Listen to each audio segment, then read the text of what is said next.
What is going on, everybody? Welcome back to the channel. Aftersound here, bringing you Splinterlands content every single day. We also stream right here on this channel every Tuesday, Thursday, and Sunday morning, so come by and say hello.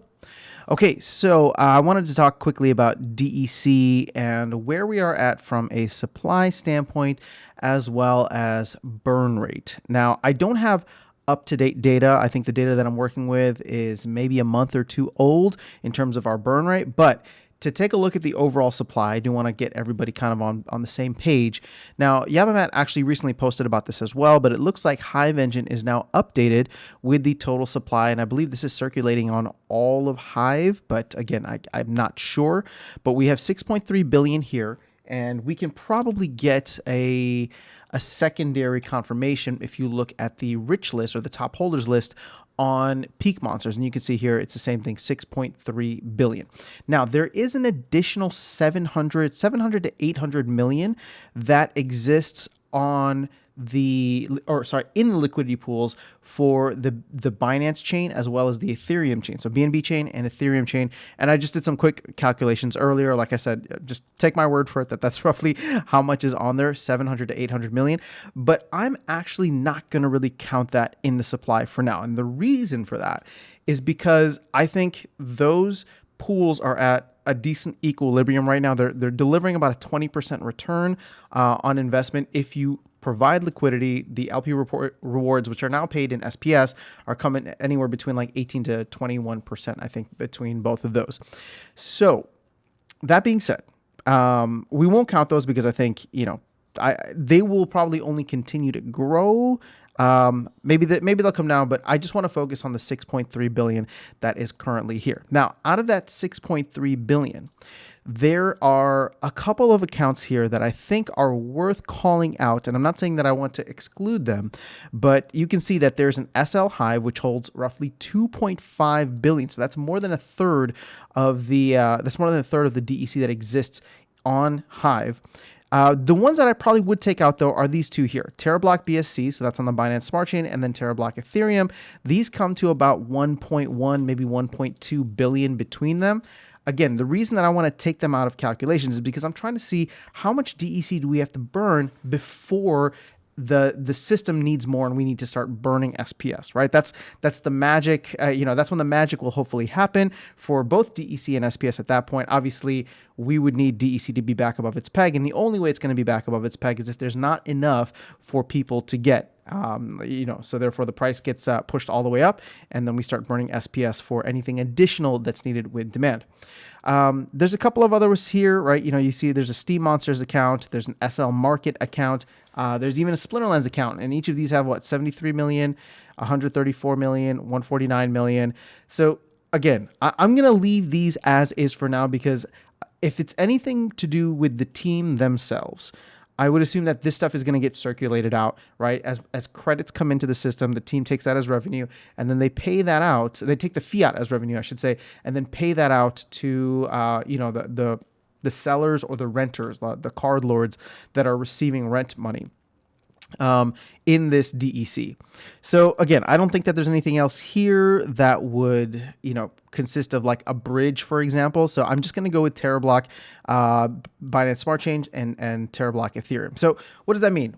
If we remove we'll just be conservative, 1.1 billion, that brings us down to roughly 5.2 billion DEC that we would need to burn through before people started needing more. Now, I would make the argument that we'll probably need more DEC in the system well before we burn through 5.2 billion.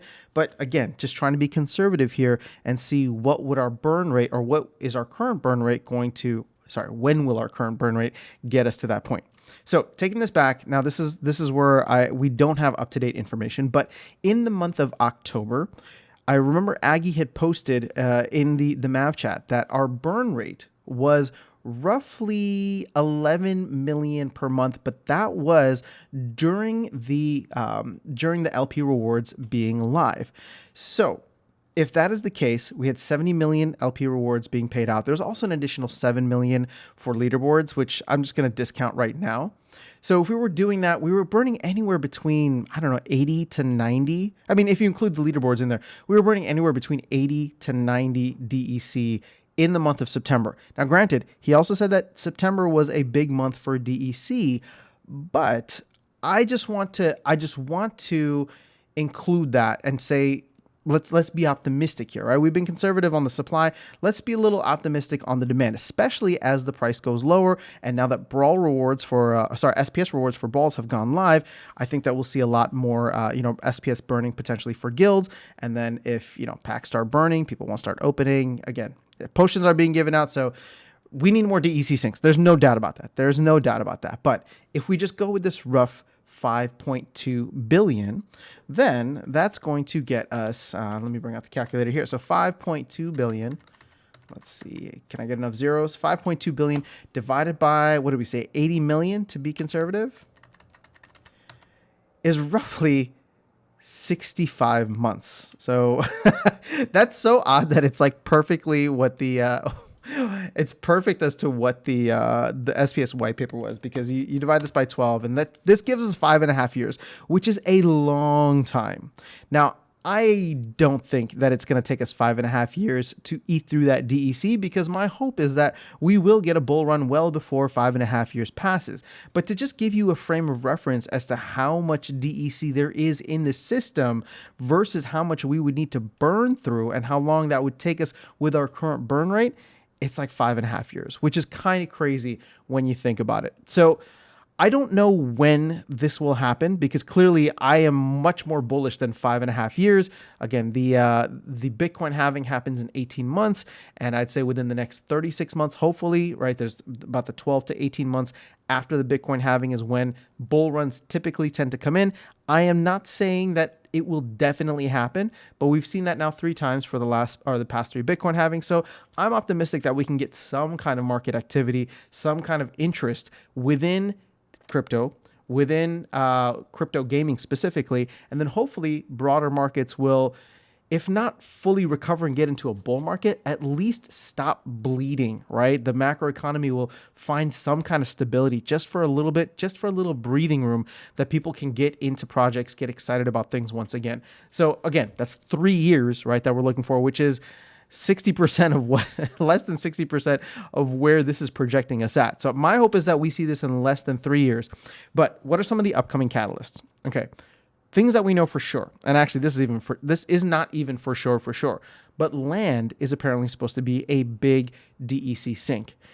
Tower defense is another one that they're talking about as being another big DEC sync.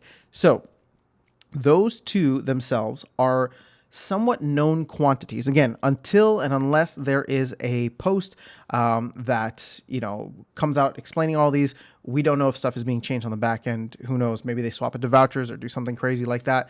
But DEC, those should be 2 major DEC syncs. Now, when can we expect those 2 projects to come into the mix? I would say optimistically, they were shooting for Q1 on tower defense. So again, my optimistic conservative, my optimistic / conservative, viewpoint or perspective would be late Q1 if they're actually going to hit their Q1 target. So I'm giving them until March 31st, which is literally the last day. So hopefully they can get it out by the end of March. And then land, we haven't even gotten land phase 1 yet. They're trying to get land phase 0.5 out before the end of the year, which will hopefully lead to land phase 1 early next year, which means that land phase 2, which is when we get functional land, right? That's where the DEC would potentially come into the mix, is probably going to get pushed 6 to 9 months after that. So I would not expect land to come in functional land to be in the mix until late 2023. Yeah, so I'm talking like 8 to 10 months from now. So it's we got a bit of time. We got a little bit of time before we see these major DEC syncs. Now, can stuff happen in the meantime? Can there be promo cards added in? Can there be more things like Lux Vega, more collaborations? Absolutely. But we just don't have that information yet. We don't know what things are looking like. We know that the team is going back and, to the drawing board. They got a smaller, hopefully leaner staff now that is trying to figure out exactly how to get everything delivered to us in a timely manner. So hopefully they can still provide different opportunities for us to burn DEC before that. But like I said, I'm trying to give you different timelines here, right? 36 months, or well, actually, let's go 65 months is when we would eat through this with our current burn rate if we don't pick up any new players and just continue going on. 36 months, or I would say 18 to 36 months is the Bitcoin halving onwards, right? Where we would see hopefully some kind of action within the within the broader crypto ecosystem if Bitcoin can actually make a run and pull the rest of the market up with it. And then the most optimistic would be within the next 12 months if we can get land and tower defense actually burning significant amounts of DEC. Now, one thing that could change things completely for us right now is if you were to get new players coming in and burning DEC to set up guilds, or if you get current guilds, and I'll probably do a separate video on this, if you can get current guilds to really focus in on burning DEC to get to the highest levels. Now, the problem is you can't burn DEC. You can't burn DEC ahead of time if you're trying to level up, right? And you'll need crowns. And I'll save this for a separate video where we can dive into more of the numbers on guilds specifically. But this was just the overall supply of DEC. So that's where we're at. I'm curious to know, though, for you guys, how are you thinking through this? Obviously, look, last week was tough. I'm sure confidence has shaken all across the space and across the game and the player base and the community. But the team is trucking forward, and we're getting some hard numbers now that we can look at. How are you looking at this? How are you viewing this? What are the time preferences that you are subscribing to? Do you think that this is going to be a 12-month thing, a 36-month thing, a 65-month thing? And what are you preparing for? Are you buying DEC now that DEC is like 32%-ish below peg at the moment, right? Or are you going to wait this out to see until they can do something that gives you a reason to buy DEC rather than speculate on it right now with this price? Again, I think it's a good flip opportunity if you believe, right? This is not financial advice, but if you believe that the team will deliver on their promise of getting DEC back to peg, then like a 32% below peg is like a 50% gain, right? If you buy it now, it's going to jump up by 50% just getting to peg. Like, I'm not saying that's a given, but I am saying that that's easy if you believe in the team's ability to do so. That being said, I do have to give you the other side. The team has been confident and trying really, really hard to get it there, and they have not been successful at it. I mean, we've gotten close, but we know that has been when they go in and buy up DEC to push the price up. So that is not the rest of the market eating through the DEC that we need to eat through and then finding a new equilibrium. That is a pump and dump mechanism. And I'm not saying that the team is pumping and dumping. I'm saying that smart players within the system are buying when it's low, and then when the team works to get it back to peg, they're dumping, right? Your whales are, people who are just trying to make a flip, and this is no judgment on them, right? I'm telling you right now that this is a smart move if you believe in the team. There's no judgment. I don't judge anybody on how you make your money, right? So these are the opportunities. This is the reality that we live in and exist in, and until we eat through this excess supply, you're just going to see people playing with the price, and rightfully so, right? I mean, we as a community, from a decentralized perspective, we as a project, or Splintlands as a project, from a decentralized perspective, they want to let markets market. So right now, markets are marketing, and it sucks because it is driving the price down a lot as people sell out of their DEC. But we'll see what happens over the next couple of months here. But I am hopeful that early next year, once we get a little bit more details on tower defense specifically, we will find out, maybe some of these DEC sinks that they have, and that could actually lead to a people trying to front run it by buying their DEC while it's low. So that's my question for you guys. When are you buying DEC? I put this out on Twitter as well. When are you buying DEC? What does it have to be below? Is it under 600 Splintoshis, under 700 Splintoshis, under 800 Splintoshis? Where is that at? But let me know your thoughts in the comments below. I will catch you all in the next video, and I will see you around the game. Take care.